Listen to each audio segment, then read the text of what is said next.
you'll start to see a decrease in the soil available and, of course, the nutrients that are in the soil. So it's a really vicious cycle. And finally, concentrated monoculture plantation. So this is a bit of an example of that. And that means that a single crop is planted over a large expanse of land.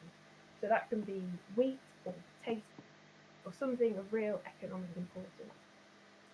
This can be a problem as well because if you have the same crop in all the time, it's always going to need the same nutrients. So, for example, corn needs a lot of nitrogen. So, if you have a corn crop after a corn crop after a corn crop every single season, eventually the nutrients in the soil are going to be depleted and you're not going to have as much nitrogen as you did, and you get to the point where your crops will not actually grow as well. And there is a way of getting around this in crop rotation, which I'm sure you've heard of before. So this is when you follow one crop with another crop with another crop. So, for example, going back to that corn, if you had corn planted here, if you planted corn in the middle, this autumn you're going to have no nitrogen because in fact the soil is really good at fixing nitrogen back onto the land. So there is a way round this, but of course there are benefits to this because otherwise the farmers won't be doing it. So it's a really efficient way to plant your crops. You reduce one, you reduce your labour, you reduce your costs, you reduce your maximum output, and you can harvest it all in one go. So there are both positives and negatives with anything, but it's really important to remember that conventional farming is not static investment. It is highly resource and energy intensive, there's no getting away from that. And obviously there are negative impacts on the environment. It's also massively productive. So most of the UK is conventional farming with only a very small proportion. I think it's about 1.6% of food and drink users who actually do organic. And the reason for that is because, as I said, there's about 66 million people in the UK. And all of those people obviously need to feed. So this method is the best way to do that, obviously. But the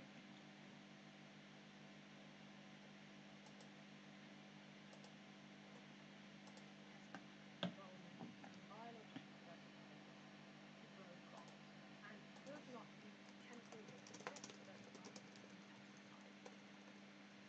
Many of these repellents are derived from animal and plant waste as well as nitrogen fixed into the crops.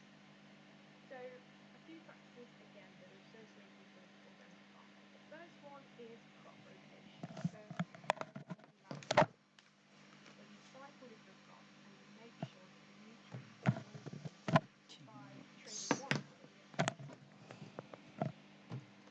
This another practice is animal humus fertilizer. So this is the opposite of synthetic fertilizers, artificial. And this comes straight from your livestock that are in the shed or whatever it happens to be. And it's great because it's a soil builder, so it contributes to soil quality, increasing your soil carbon, and it's really good at stopping soil runoff. So that soil erosion we were talking about before, because it sits on top of the soil, and when the rain comes down, it's protecting that soil layer underneath. In fact, in 2019, 67% of farms in the UK used organic manure on at least one field on the farm. So in reality, there's quite a lot of people that are using this method, regardless of whether they're conventional farmers or organic farmers. And also because it's super cheap. Because, of course, you're producing the manure yourself, so you can put that straight back onto the land. We also have some hand weeding, which is associated with organic farming. And of course, this is limited very much so to small holdings and areas where this is viable. But for larger plots of land that are organic, you can use mechanical weeding. So these are machines that either go onto the back of tractors, or you can have robots, which you don't need people to operate. The only problem with that, of course, is you would have to do it several times during the year. So the labour costs are high. You have to have someone sitting there all day doing it, or you have to invest into a mechanical robot de-weeder. So that's a lot of investment. So a lot of organic farmers take the view that not all weeds are bad. And the idea being that their roots, when they're in, even if they're inside the crop, their roots are holding the soil together. So again, you're stopping that soil erosion. But when they die and they decompose, they put those nutrients back into the system. So there is some pros and cons, of course, because then you're missing out on yield because those weeds are competing with your crop. So you might get less yield and you're being less effective on land. You're not producing as much as you could do. There's also biological pest control. So this is basically if you have a pest, and of course organic farmers are not allowed to use artificial pesticides, herbicides, all those sorts of things to be able to sell their produce as organic. So the alternative method of controlling pests is to use another organism. And you can do this through predation, parasitism, herbivory. And one key example is, for example, back to our aphids, which are controlled in some cases by parasitic wasps that will then lay an egg inside the aphid, and when it hatches, it will obviously destroy the aphid as well.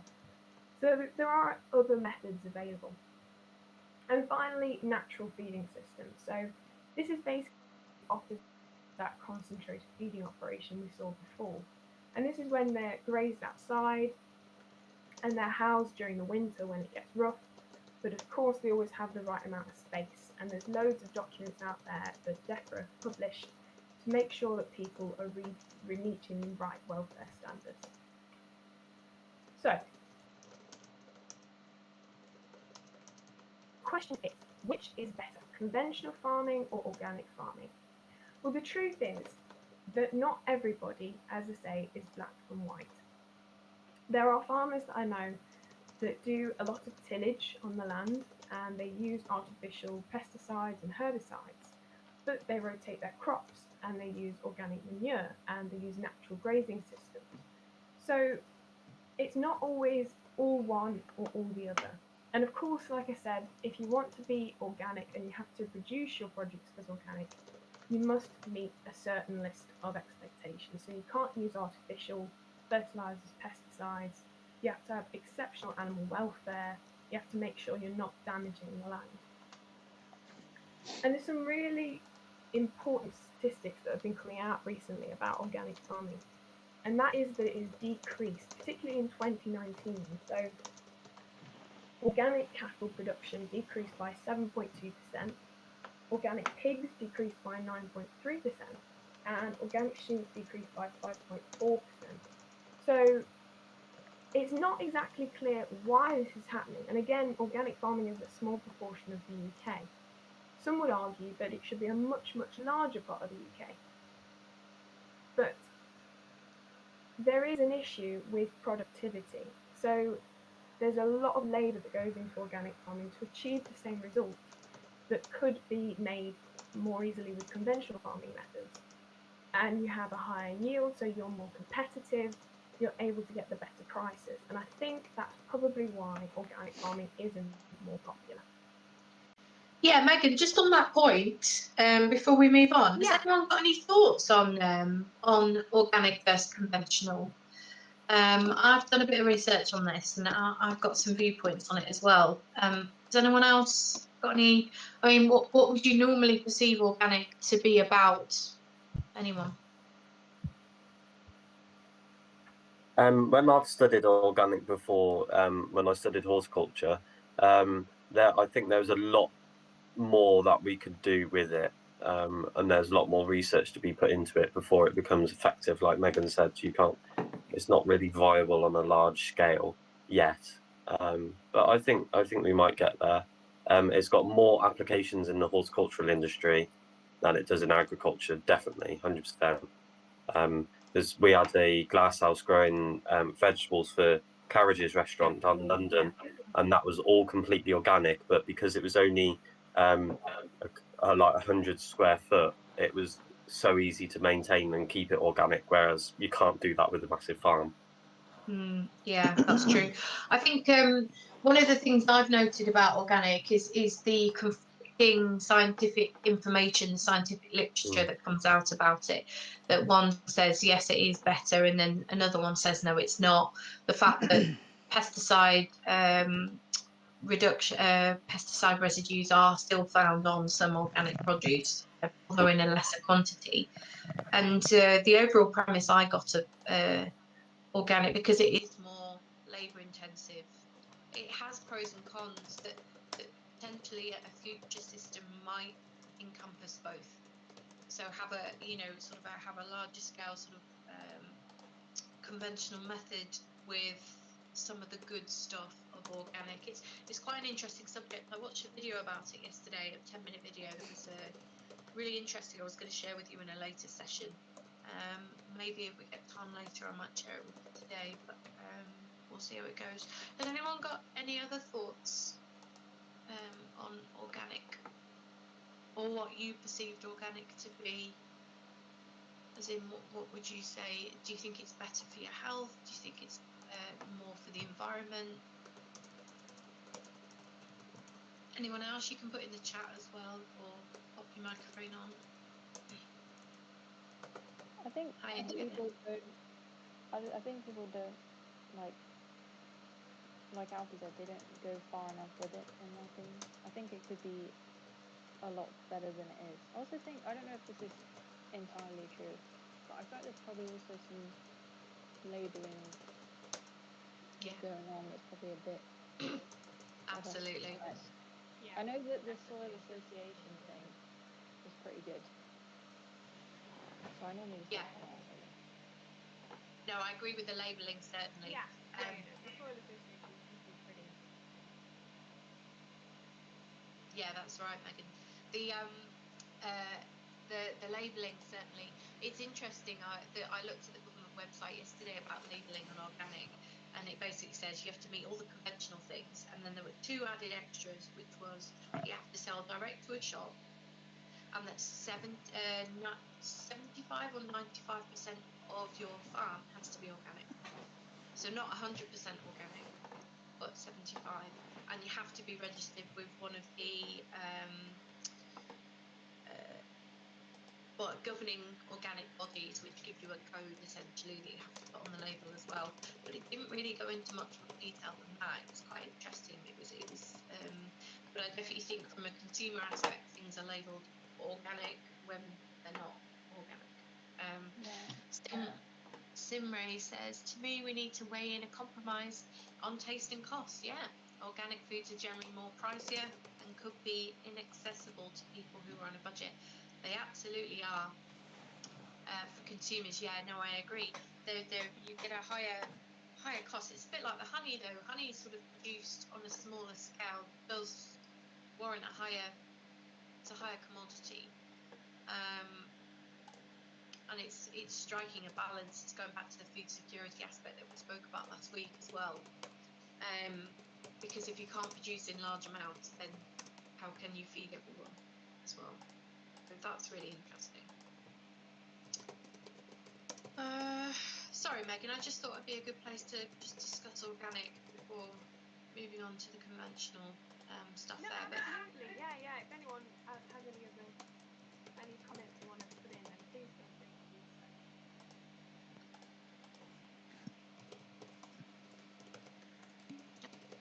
I was fairly happy.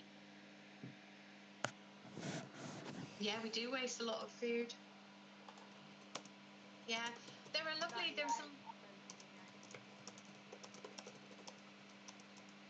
Yeah, sorry, Megan, go ahead. No, sorry, I was just going to say we've got a little bit on that later on as well, so that's great to mention that. Brilliant. Okay, we'll crack on then. Thanks, guys. Brilliant. So, as I say, if you've got any comments, please feel free to pop them into the chat and we'll see if we can find them. So, when we ask this question of which is better, organic farming or conventional farming, there's a few different things we need to consider. The first one is ethical eating, and I know you touched on this last week with Amy, which gave you a really good introduction to it. So we need to make sure we're considering the moral obligations. So what morally is the right thing to do? And from a food security point of view, as Amy just mentioned, how are we going to make sure we can feed everyone whilst not causing massive issues to the environment? So we're talking about soil organic matter being eroded away, talking about nitrates, phosphorus, leachate, those chemicals ending up washing into places they really, really shouldn't and causing damage that might be really serious. How are we going to make sure that biodiversity is sustained or improved? And is there actually any difference in greenhouse gas emissions between the two? Are they emitting the same stuff? Have a think about the sort of practices they're putting in place. And in terms of food conservation, what sort of yields are we getting? How are we going to increase the yields? How are we going to make sure that they're on the same path? Is there ways we can innovate and create and investigate and research? And is there actually any difference in the nutritional value between the two? Particularly for our food scientists who are here today, and I know you're really interested in that. Is there any difference between the two? And in terms of productivity and your revenue that you're producing, is it a viable business operation to have one system or the other? What sort of input costs are you putting into it, and how could you reduce those on either side? And how efficiently are you using your land? Is there ways to get more product out of what land you've got? And how can you do that sustainably? So, we're going to move on to task 1, and this is oversimplified, and you're going to have 15 minutes to do this. And in a minute, Amy is going to put you into groups to be able to do this. But the question that we want to ask is, what are the positives and negatives of conventional and organic farming? So as a group, you're going to discuss this question, you're going to make notes of your ideas, and you're going to come up with some points, and I want you to support and oppose both systems. Even if your sort of personal viewpoint is falling for one or against the other, make sure you come up with ideas for both. And then if you feel confident, then please feel free to everyone get involved. If not, nominate a spokesperson to put forward your ideas. And please don't be afraid to discuss. We're all friendly, so don't worry about that. So I'll pass you back over to Amy. Right, I'm just thinking there's 7 of you. I know there's a few connection problems today. It seems to have been a bad connection week in terms of the internet. It's not playing ball this week. Thank you so much for that so far, Megan. That's been fantastic. Right, how would you feel about being in 2 larger groups? Because otherwise it's going to be a 3 and 2 2s. I think, should I put you in a 4 and a 3? Yeah, you happy with that? Amazing. Yeah, that's fine. The bigger the better, yeah. Have a little natter then, can't you? We'll give you sort of 15, I've put 15 minutes, so 15, 20 minutes. If I pop you into groups, it'll be random again. What is it now? 22. If we come back at 10, if that's all right.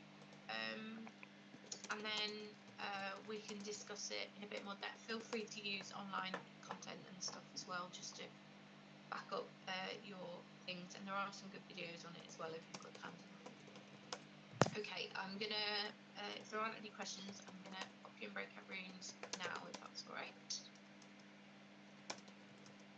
Oops.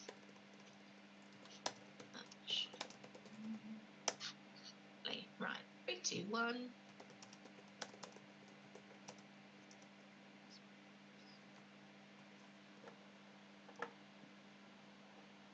Hello.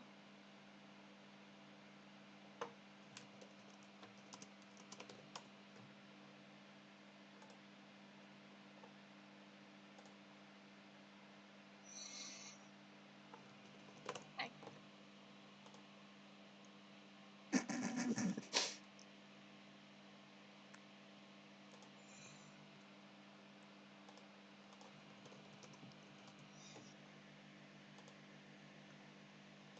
Hello. Hello. Wait, I'm gonna check something.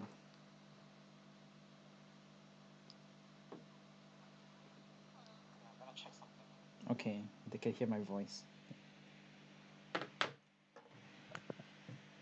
So let's talk about pros of conventional farming. Yes. Profit. You can get a lot. High yield, I guess. Oh, but well, then again, it reduces yield year on year. One thing I have is it has been used through the past few decades to meet the needs of the growing population, which is expected to reach 9.7 billion by 2050, according to the United Nations in 2019.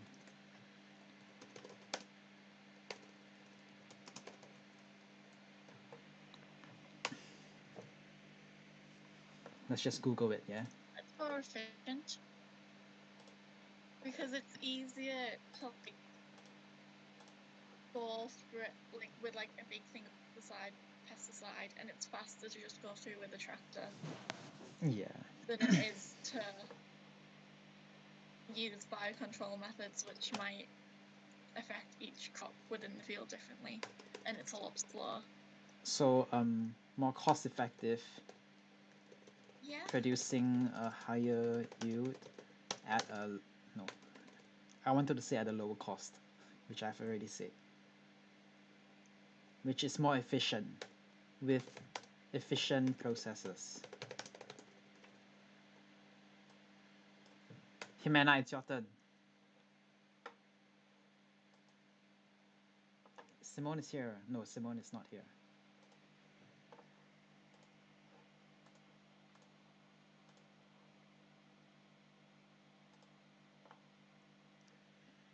Let's go with cons. Yeah. Releases high amounts. Actually, I got an article. Let me just check. Monoculture, usually, not all the time. Can you remind me what is that? Where it's the same crop and there's no biodiversity there. Right, okay. And that's bad, right?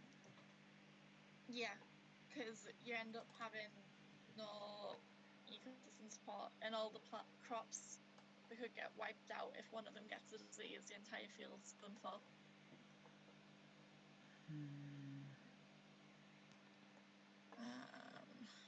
So cons is monoculture, which limits biodiversity in a certain area.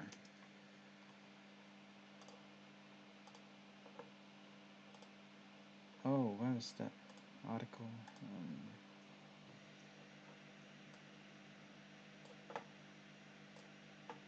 Monoculture, nutrient degradation. What degradation again? Because it's so nutrient Degradation. Because it's so intensive that all like the nutrients, like it ends up having no nutrients in the soil, so then they have to put the fertilizer on to bring it back, but then the fertilizer is bad for the soil and the environment, so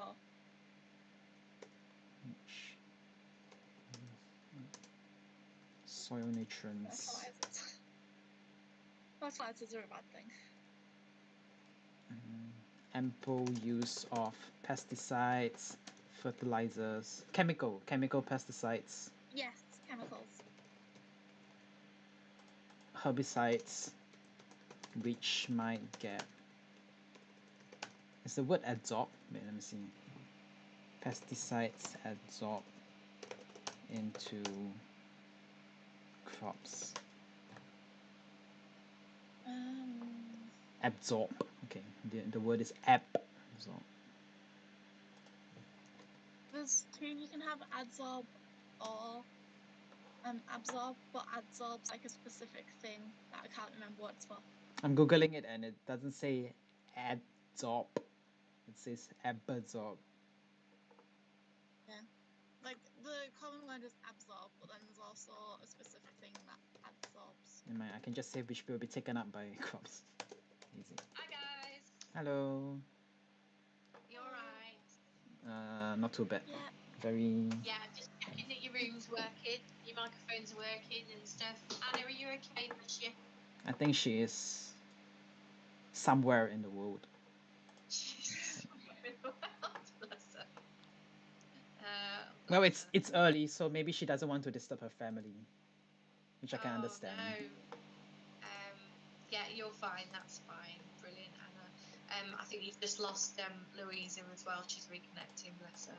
Right. I just wanted to check everything was okay in your room. Yes, we are still discussing on conventional farming right now. Perfect. No problem. Right, I'll leave that with you then, and I'll get out because hopefully Louisa will be able to get back in then. See you in a bit. Yep, thanks. See you in a bit. Bye. Oh.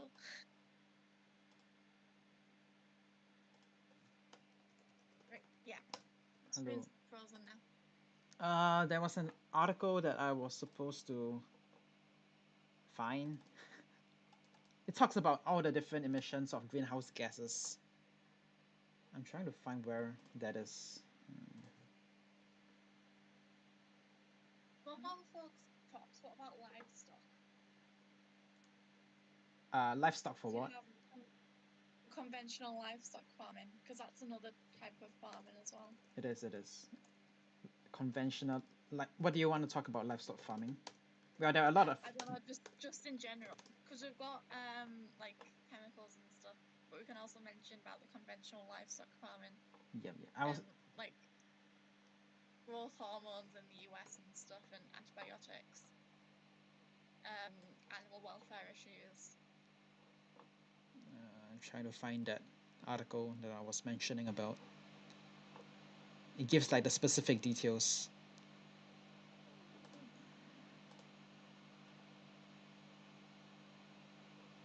Well, you can continue to think about it while I find it. Yeah.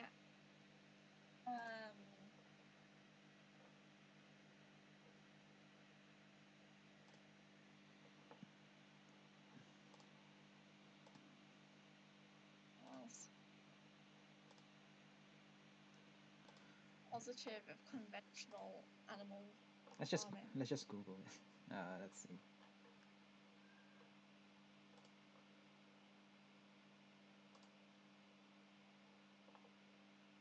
Green Garage blog. 7 pros and cons of conventional farming. Oh, cookies, no.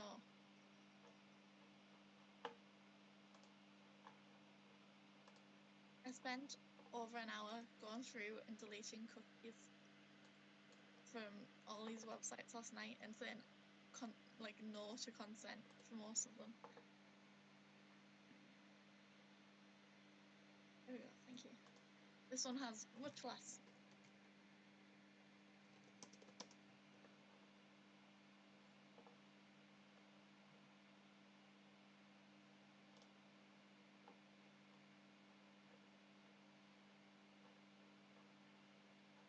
Later, when it's time for us to share, we can just share 3 points. You could say that conventional farming has more immediate results, whereas organic farming is more like longer term benefits. Conventional farming is designed to have fast outputs. Yeah. And then for organic farming. But even then, like the methods that they use, like, the fertilizer acts straight away. The herbicides, pesticides act straight away. Whereas if you're going to use biocontrol or other natural mechanisms, like in organic, that would take longer to take effect. Right, so for organic farming, biocontrols take longer to be in effect.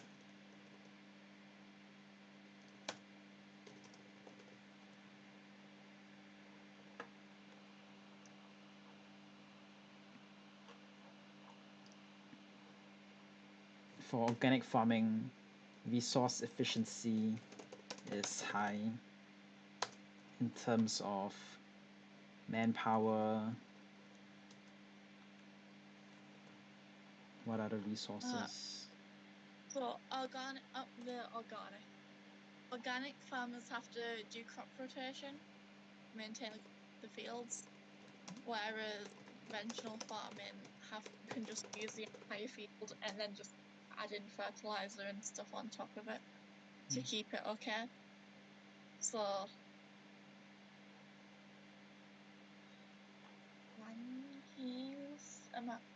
no, because that goes again with crop yields. That's just because they have the higher crop yield.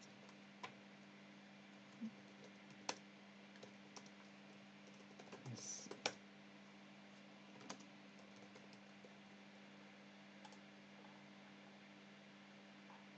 The question is, what is the difference between organic and conventional? Okay.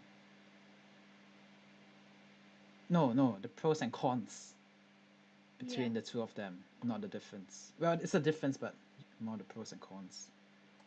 Yeah.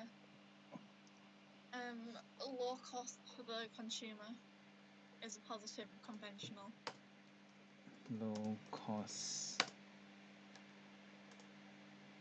I will add this into the more cost-effective, producing a higher yield with efficient processes, ultimately resulting in lower costs for consumers. Okay.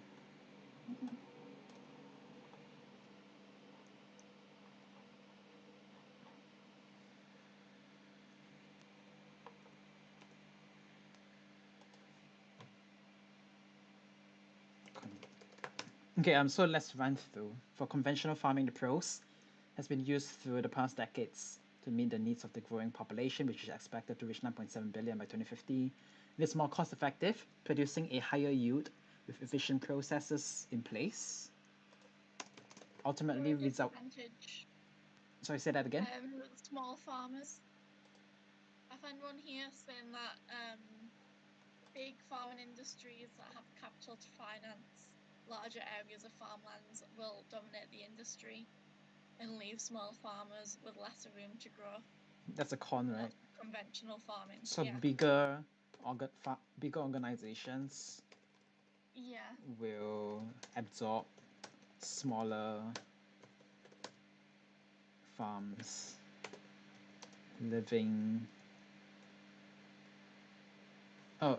bigger organizations has been absorbing smaller farms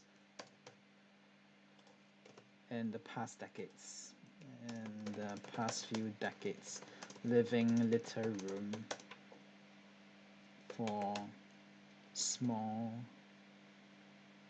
scale The farm just across the road that's now housing because what did they grow last time?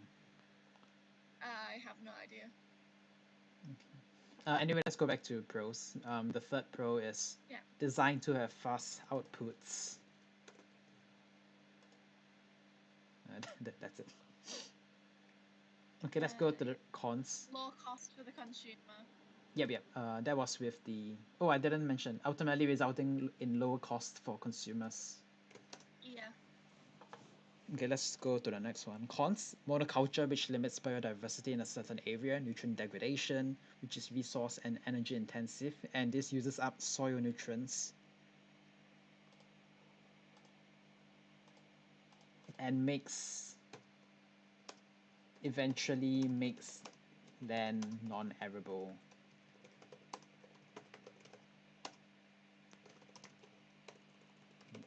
Land. I'm just checking to see if there's a thing. Yes. And ultimately making the land more non-arable.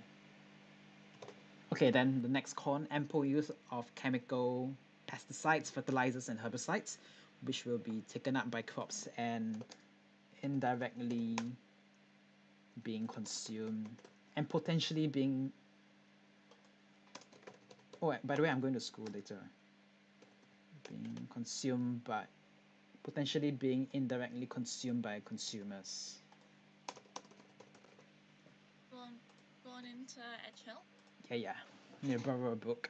I asked them to get an online copy, but they don't want it. That was like last November. Anyway, livestock farming contributes majorly to greenhouse gas emissions. There was this nice article. I don't know where was it. Never mind. I'll forget that first.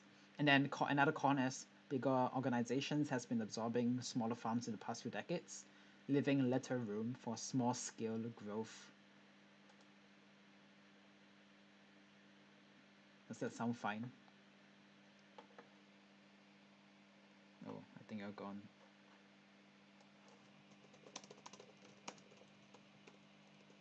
Maybe. Oh, you're here. Okay. I don't know if it'd be able to bring supermarkets into it. Say just with that industry one. Just say like the big supermarket producers, like, I don't know, there'll be certain big farmers, like the big farming industry, that have contracts with like national distribution of their products in supermarkets, which could, and like they'll be more financially, because they produce so much, they'll be able to produce the stuff at a lower cost at the supermarket. Is that a con? Without- Yeah, back in the yeah. room. Hello. Oh, which room is this? Because the Okay. smaller farmers wouldn't be able to produce the food at that low cost. So again, that would put the smaller farmers out of business because it couldn't maintain a business model supply into the supermarkets with such a low cost. Yes, tell us more. This is great, Louisa. Keep going. Hi, Louisa. Louisa, that was fantastic. Hello. Surprise. No, you're fine. It's very sudden, isn't it? It's like you're back in the room, back in the room. Yeah, I can't even give. Well, I probably can give a warning on chat or something. Maybe I should do that in future. But it was some good points you were making there, Louisa, as well. That was good. Right, Megan. Yes, brilliant. Well done, Louisa. That was some really good stuff. How did we get on? Have we got any volunteers that want to throw some ideas around?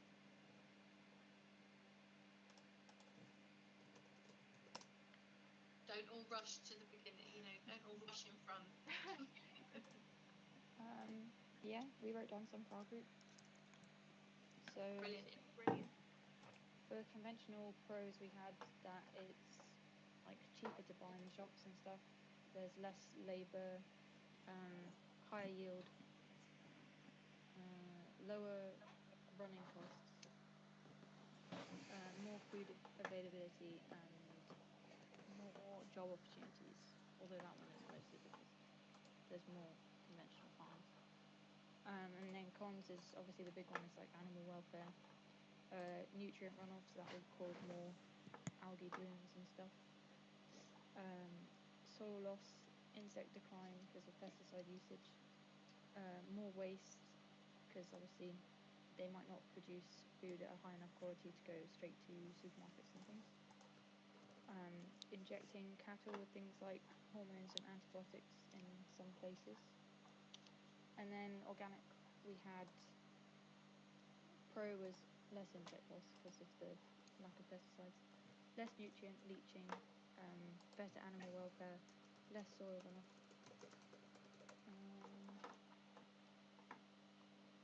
You can use things like natural pesticides, which can be a pro or a con. So you can bring in like other insects and things that feed on the pests, but obviously if you do it wrong, then you end up with a corn toad situation, which is not great. You can also do companion planting. So in theory, you could have like more diverse income, so you'd be having more than one crop, or if it's like a crop and a flower, you could probably sell that to florists and things. And less likely to get disease, maybe because of the genetic diversity we think would be high, and then they're in higher demand at the moment than they're being produced at. But the cons are that it's more expensive, needs more labor, it's not like 100% a real thing because of the labeling issues and things like that. You're under more restrictions, and you have to wait longer to be considered organic, and there'll be a lower yield, and obviously you can't use like disease control methods, so you might lose a lot of your crops to disease. That's a really good point. Yeah, sorry, Megan. I just wanted to mention there's a farm that I was hoping we would be able to go and see, but they've been through quite a tumultuous time recently. They're Wigan-based, and we have an apiary. As part of the bee centre, we have an apiary on their site, and they produce oil, rapeseed oil. So they're a rapeseed farmer, and they were organic. Although with rapeseed farming, it's interesting because they can stipulate that they're organic, but they're still allowed to use a herb spray of some kind. It's like a chemical spray that kill off the rapeseed at the end of the season so that they can turn the soil over quicker. And that's still okay within the organic industry. However, they use tillage and other farming methods, but they have been hit so hard with flooding over the last couple of years in their fields and yellow beetle, a yellow leaf beetle, I believe, that's completely decimated their crops, and they've sold the farm because they can't do it anymore. So it's now turning into a dairy farm. We're having to move the bees off, obviously, because we can't pollinate cows. So there isn't much there for them to do. And yeah, so it's a bit of a sad story, really, because they're a fantastic small producer of cold-pressed rapeseed oil that I advocate and I use all the time myself. They're local and they've been through just a terrible time trying to be organic. If they could use the pesticides and things, obviously it would affect their product. They wouldn't be able to make the claims that they currently do. And yeah, it just wouldn't be the same, would it? So it's sort of a swings and roundabout situation. And you hear about a lot of these small producers that are trying to be organic and trying to be natural, just not being able to make.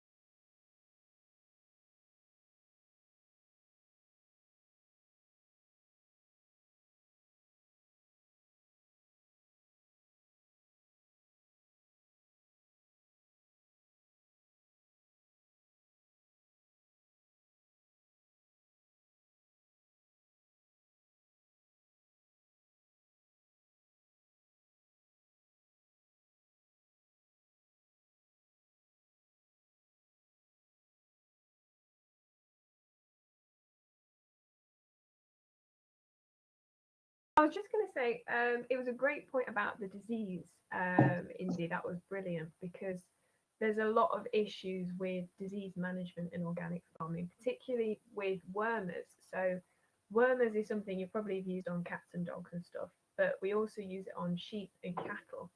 And the idea is you apply it either orally or along their backs in terms of cattle, and it will reduce the worm numbers in their excretion. So it's great because it makes sure your animals stay in good health because it can cause major health issues if you have severe worm burden. But in some organic cases, you aren't actually allowed to use wormers excessively, and that can cause issues. And that's just one example. So that's some great points.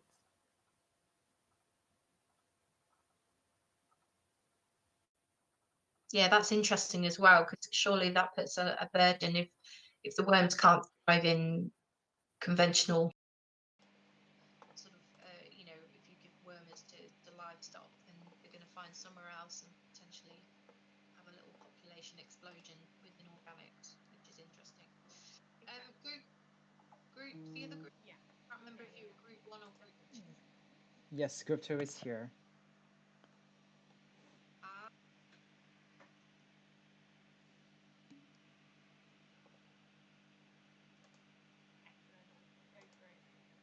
Right, I think she got her connection got lost. Indy mentioned a lot of good points, and I just wanted to point out that for just one point on conventional farming. So the pros of conventional farming is that it has been used for the past few decades in order to meet the needs of the growing population, which is, according to the UN, expected to reach about 9.7 billion by 2050.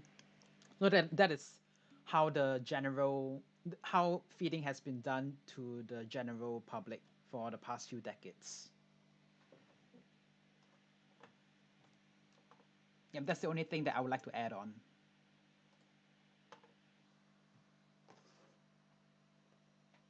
Okay, no problem. Yeah, did you have any thoughts about organic farming as well? There was, but Indy probably mentioned most of them. Maybe I could just chime in and say that organic farming has been really just been more positively received by consumers over the past few years, with the interest in healthier food as well. And this organic farming has also been slowly increasing production all across the world in order to meet the wants of the consumer, who are actually striving to achieve what they would perceive as a healthier diet by consuming organic foods. But then again, there is also the case of a lot of food adulteration that might occur, so that there are not mislabeling, but rather misinformation on whether a food is truly organic or not. That's why there needs to be in place appropriate supply chain. No, what's the term? Strict. I forgot the term, but Is it food traceability. Sorry, that was the word that I was talking about. security? What I know right now is that actually for consumers at least, it is very difficult for them to trace where their food came from on their own. Most of the traceability aspects of trying to trace where the food actually came from is usually can only be used by the suppliers right now, suppliers and producers. So I think it's still very inaccessible for consumers. So there's more research has to be done in order to implement this, and more regulatory guidelines has to be added. Well, at least in the UK by DEFRA and FSA, in order to ensure that food traceability can be accessed by all consumers. But that will probably take a few decades for that to come into play.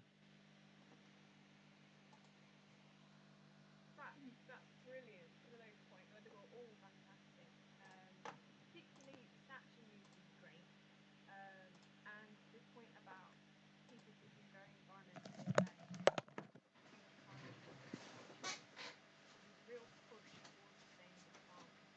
And it's a question of whether sustainable farming means organic farming or can you sustainably farm conventional farming as well. So great point, well done.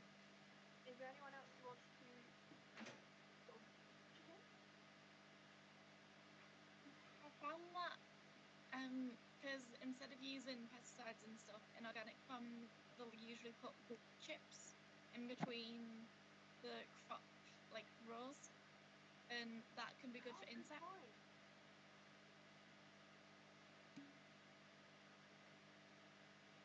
Yeah, definitely. That's a really good point. It's farmers and our business practice different methods that are more environmentally friendly, and we'll look at the reasons for that a bit later on, because there's been some major shake-ups with subsidies and Brexit as well.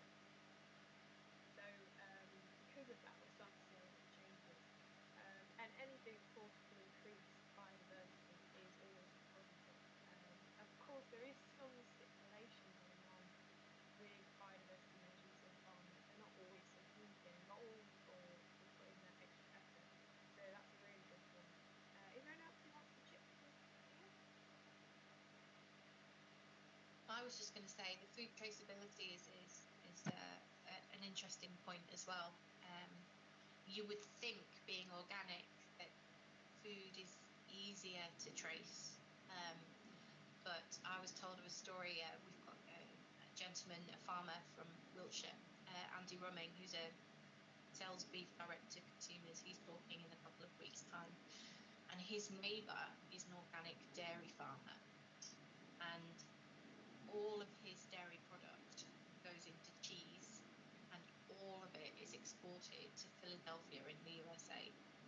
And that sort of makes you think about, well, you think organic would be closer to home, but there's a huge import-export business linked to the organic side of things as well, which I find interesting. And so I think legally they do have to say the origin of, say, a meat product or well, and fruit as well, but you don't get to see the rest of the chain, because, like, for instance, if you've watched Rotten and you've watched the chocolate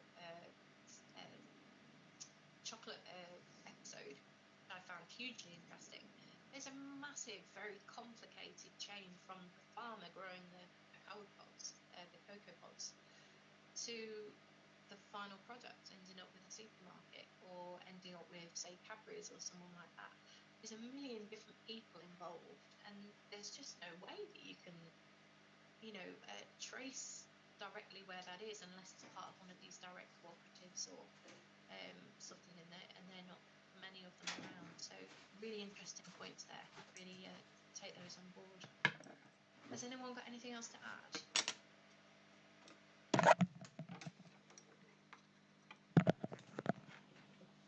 Shall we have a bit of a break? No. Megan, is that all right with you? Yes, that's a good idea. Definitely, yeah. Yeah, well done everyone. That was really good point. I'm just reading in these comments. She's very sad about the dung beetles. I am as well, because I do love them. They're very important, hugely important. And it's weird that if you buy fresh fruit veg, it tells you what country it's from. But if it's in something that yeah, exactly, yeah. So you never know where stuff's come from if it's like in it as an ingredient. I agree with you on that one. Okay, we'll have a break now for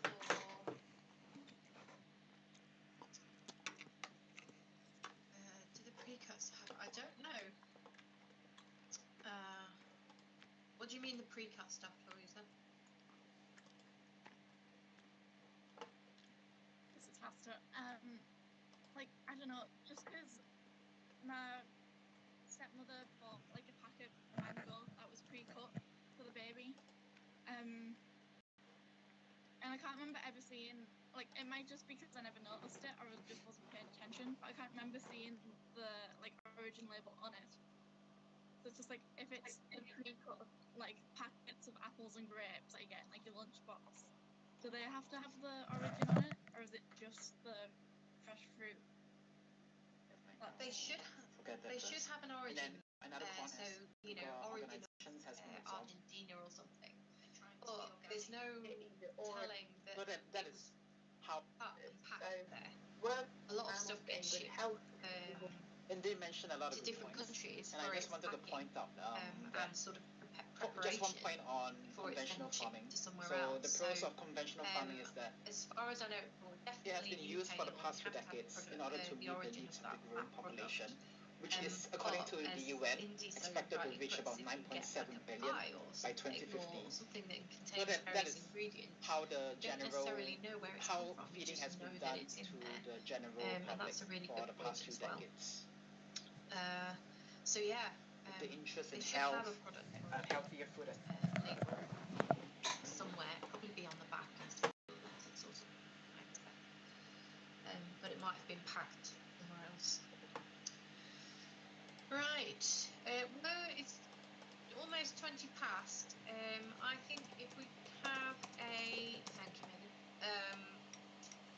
a break for 15 minutes or 10 minutes. Actually, if we take it 10 minutes, so we'll come back at half past even, or half past, wherever you're from. And we'll carry on. Is that all right with everybody? Go get yourselves a brew, have a little rest break, wake up, have a snack, whatever. Alfie, get out of bed. Totally up to you. Right, okay. I'll still be around. I'm just going to turn everything off, like camera and stuff like that. So, yeah, we'll see you back here at 10:30. See you shortly, guys.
YouTube Music Premium for playlists that keep you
Is everybody back with us?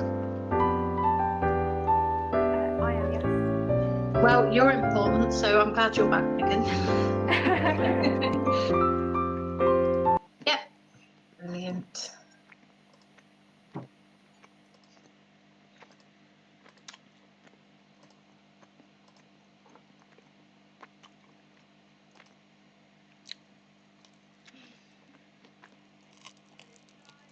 Good stuff, Alfie. Glad you're back out and out of bed. Okay. Yeah, let's crack on. Brilliant. Right, so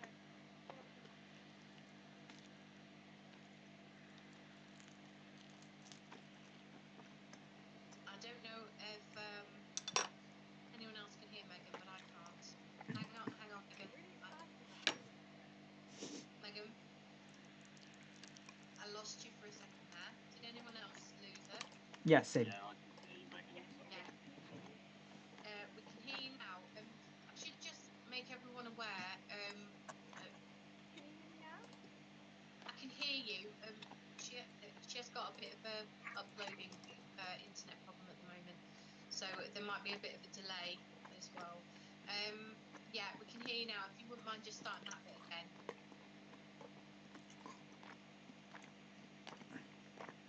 Cool. Yeah, no problem. So we're moving on now to. Can you hear me? Yes. Yep. Brilliant. Okay. Right. So we'll move on to learning objective 2, which is understand how conventional livestock farming thinking works. And we're going to do this through a case study of my local farmers in Leicestershire, England. And I'm super excited about this section because I did a few interviews with two different farmers. Two of them, Peter Bauer and Ian Watson, who I've worked for for a number of years, as well as on our family farm. So I know their systems quite well, and I'm going to talk you through each of them. And please feel free, if you have absolutely any questions at all about the process or any comments or opinions you want to make, put them in the chat or give us a shout on the microphone, because I'm very happy to answer absolutely anything, regardless of what it is. So our first farmer is from Greenhill Lodge Farm. His name's Peter Bauer. He's a really lovely chap. And he is a mixed livestock farmer. He farms cattle and sheep. Then we have Neville Kirkham, who's from Rushy Fields Farm, and he is a dairy farmer. So he doesn't have any sheep. He has all cattle and a lot of arable land as well as part of his operation. And finally, we have Llewellyn Farms at James Watkins, and he is another mixed livestock farmer, and he farms sheep and cattle as well. So there's plenty of similarities and plenty of differences, which I'm going to explore now. So let's first have a look at some of the things that you might find on two mixed livestock farms. So we've got plenty of sheep and we've got plenty of cattle, and the main breed of sheep that we have is called mules. So mules are a really common breed across most of the UK, and they're exceptionally good for breeding, and these are the ones that we use for cattle.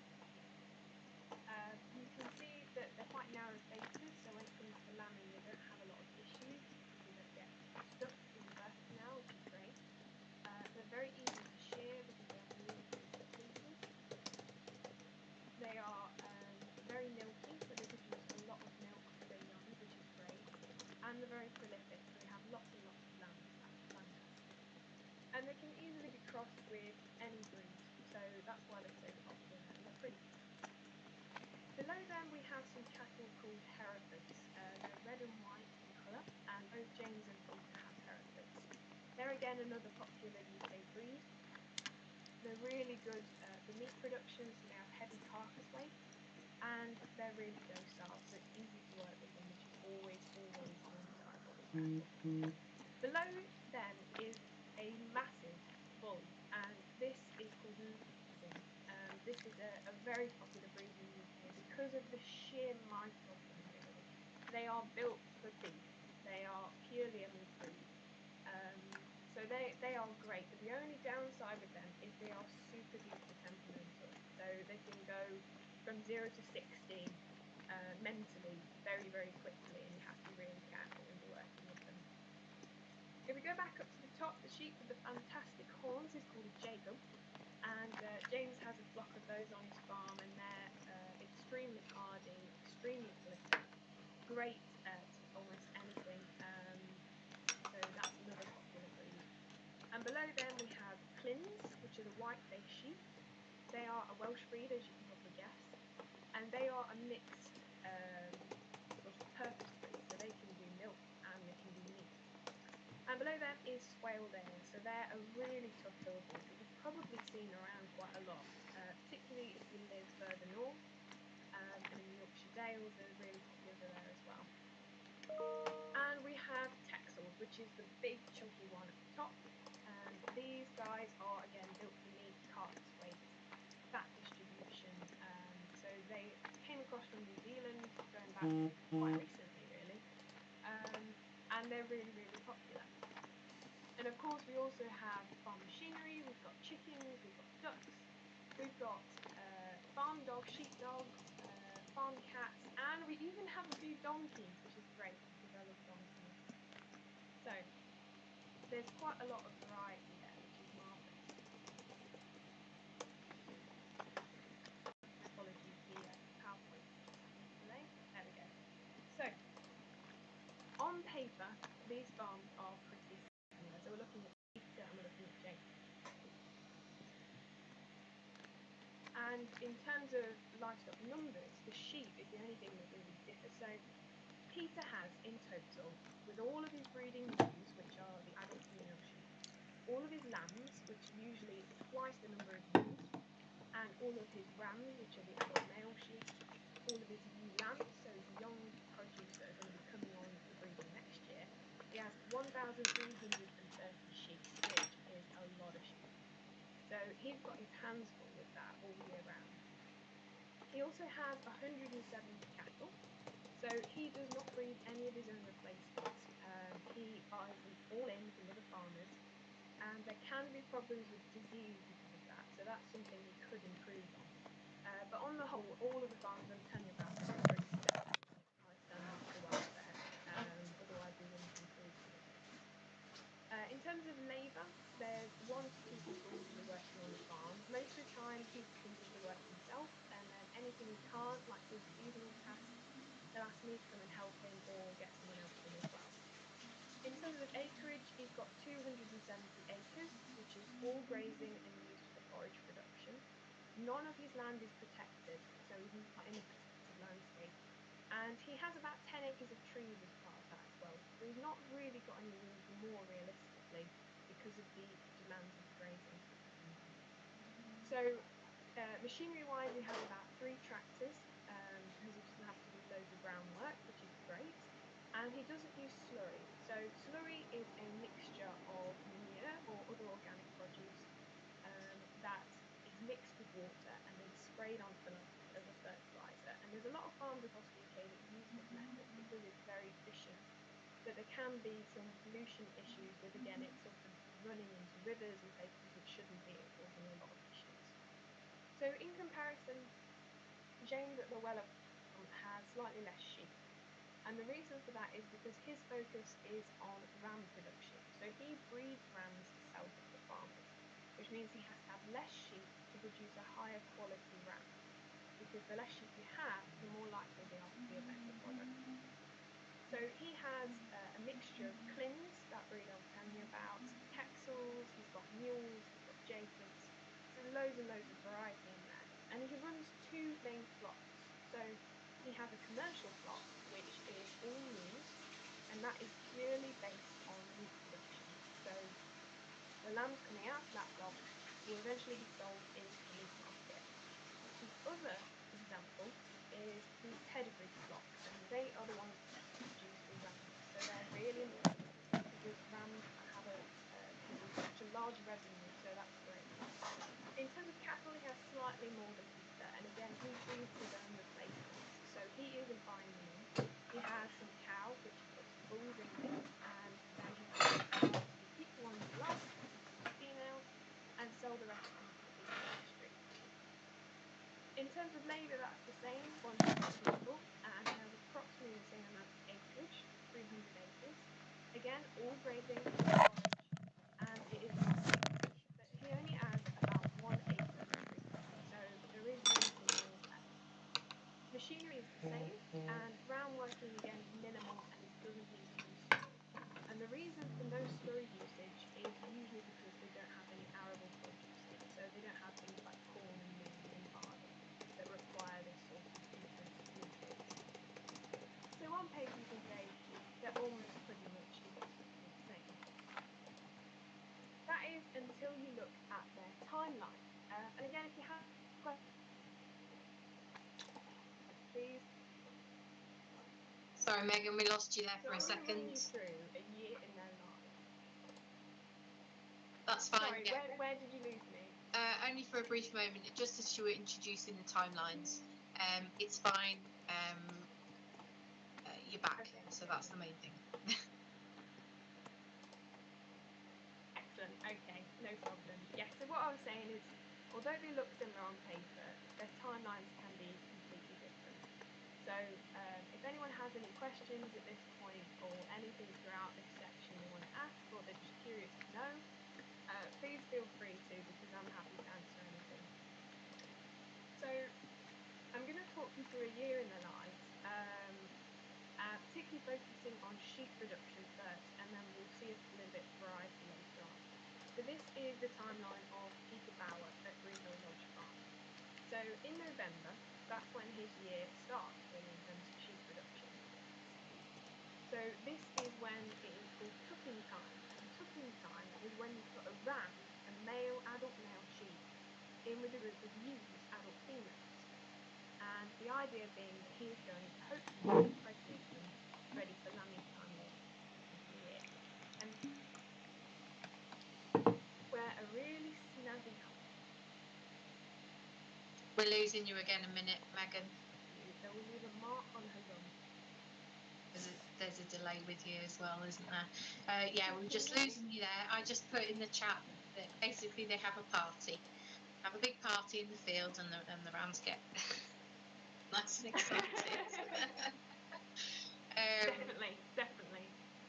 Yeah, if you just want to just take it from there again. Sorry about the harness part, if that's all right.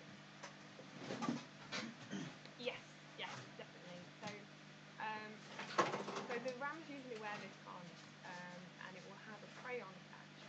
And when they mount the ewe, it will leave a mark on the rump, and it will enable you to tell if she has been served, which is the technical term for a ram being ram having impregnated the ewe. So the rams will do that throughout November, and that can vary from farm to farm. Usually ewes will come into cycle, so they'll be able to breed during the autumn. So that's really important to remember. When it comes to December, the rams can now hop off. They can go and chill. They can go and munch because they've done their job, hopefully, and the ewes will all still be out and about. And at this point, it's getting pretty chilly. It's getting pretty rubbish. The weather's depleting. The grass isn't growing. So you're going to have to start feeding them with some forage, particularly silage, which is a type of forage that's really high in energy and which you harvest in the summer to feed them in the winter. So it's really important at this point to make sure that your ewes' nutrient requirements are being met, because obviously they have lambs growing inside them. You don't want that to negatively affect them, so you have to make sure you have all the right nutrients in place. And lick buckets which contain really high energy substances full of vitamins, minerals, all the stuff that you need. Into January, and this is scanning time. So what you can see in this image is a guy sat in the crate on the left, or woolly hat. And each ewe will one at a time go into the crate, and it will be scanned using an ultrasound machine. So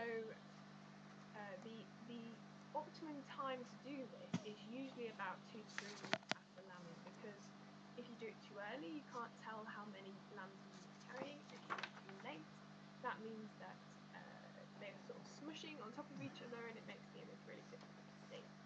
And what you're trying to determine is how many they have. So the ideal number is 2, because each ewe only has 2 feed from their udder, so they can only feed 2 lambs at a time with milk. You can do 3. In some cases that is possible, but that tends to be for your more milky hill breeds that can do that. Your more commercial breeds like your Texels and meat breeds tend to struggle with that. So most farmers, if they have a 3rd lamb, the lamb will be taken away when they're strong enough and they'll be fed with artificial sheep's milk to make sure they have the best chance in life. Because inevitably, if you have 3 lambs on a ewe, one is always going to miss out and not grow as efficiently. So that's the idea, and they'll get a little coloured mark depending on what number they have, and then they'll be fed accordingly. So if a ewe has 4 lambs, she's going to need a lot more nutrition than, say, one that's carrying just 1 lamb. So that's really important to know. And at this point in the background, Peter will start to sell some cattle. And there's 2 phrases that you need to be aware of when we sell livestock. The first one is called fat. And I don't mean that in an insulting sense, I mean that in the technological sense. So this is a technical term that is used to describe an animal that has been fed as much as they can be fed, and they're now at the point where they're as heavy as they're going to be, and they have the perfect fat distribution. So that's the point where they'll enter the consumer market. When they enter meat production, because they're called aids, for example, a fat cow or a fat sheep, a fat lamb, whatever it happens to be. The other term that we can use is, thank you, yes, fat is flavour, brilliant. The other term we can use is store. So store is one stage down from fat, and store is anything that basically it's called potential. So you can have a store lamb, you can have a store calf, you can have a store cow. We just lost you on the. We just. So it's important to recognise those 2 phrases. We'll catch up in a sec. There's a delay between us talking to her and what we can hear. We lost the definition of store there. We just broke up as you were about to explain it. It's always the key points, isn't it? So if you wouldn't mind just confirming what store is again. Yeah. Of course, yeah. Can you hear me now? Yes.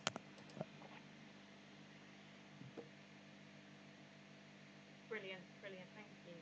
So store is anything that isn't fat. So it's if you have an animal that hasn't been fed to its full potential and it doesn't have the right fat distribution. And it can be any age from sort of birth to the time before it becomes fat.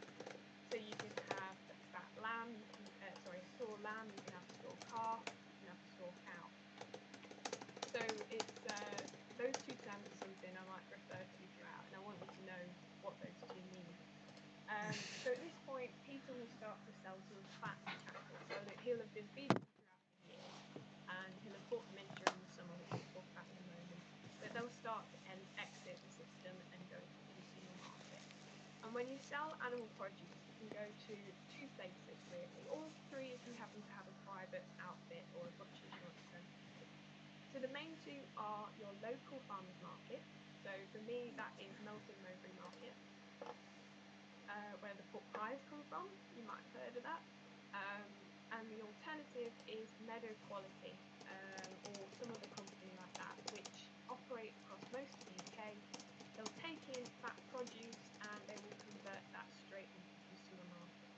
So that's a really easy way to go about things. As we get into February, the weather is getting worse as it is now. It can be snowy in some cases, the rain comes lashing down, it gets colder. And at this point, the user is reaching a really critical period in their pregnancy. So we bring them inside, we feed them lots of nutritious food. So what they're feeding front there is silage, and mixed in with that is lots and lots of carbohydrates, energy, vitamins, minerals. So they should have all of their dietary requirements met. And they'll just chill there for most of the worst weather. And we'll get into March,